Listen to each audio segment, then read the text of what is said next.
अत्यंत चुरशीच्या विधान परिषद निवडणुकीत ठाकरे गटाचे मिलिंद नार्वेकरांचा विजय झालाय। मात्र या विजयामागे लावलेली फील्डिंग खूप महत्त्वाची ठरली। तर विधिमंडळ परिसरात झालेली गाठीभेटी देखील चर्चेचा विषय ठरल्यात।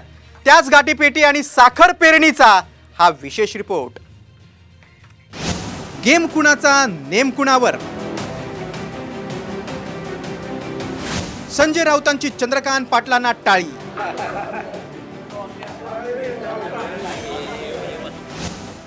अजितदादांना जयंत पाटलांची कोपरखळी।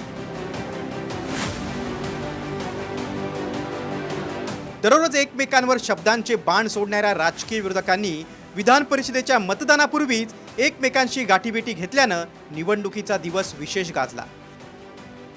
आधी अजित पवारांनी संजय राऊतांशी केलेलं हस्तांदोलन, मग जयंत पाटलांशी केलेलं गुप्तगू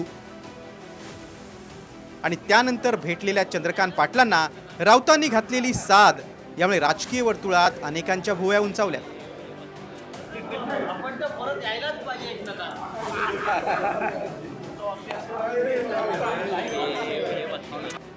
महाराष्ट्राच्या विधान परिषदेच्या 11 जागांसाठी 12 उमेदवार रिंगणात आहेत।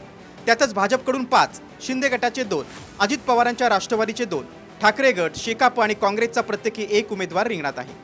त्यामुळे या प्रतिष्ठेच्या लढाईत आपलाच उमेदवार जिंकणार यासाठी सर्वच पक्षांनी जोरदार फील्डिंग लावली आहे।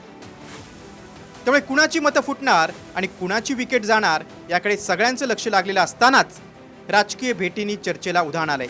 मात्र ही राजकीय भेट नसल्याचं स्पष्टीकरण संजय राऊतांनी दिलंय।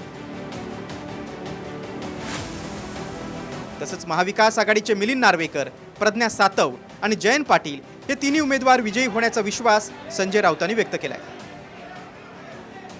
आम्ही अनेक वर्ष एकत्र काम केलेलं आहे। ते मंत्री आहेत त्या राज्याचे, त्यांचं आमचं काय व्यक्तिगत भांडण आहे का? हे भांडण राजकीय सुद्धा नाही, हे वैचारिक आयडिओलॉजिकल भांडण आहे आणि ते तसंच राहील।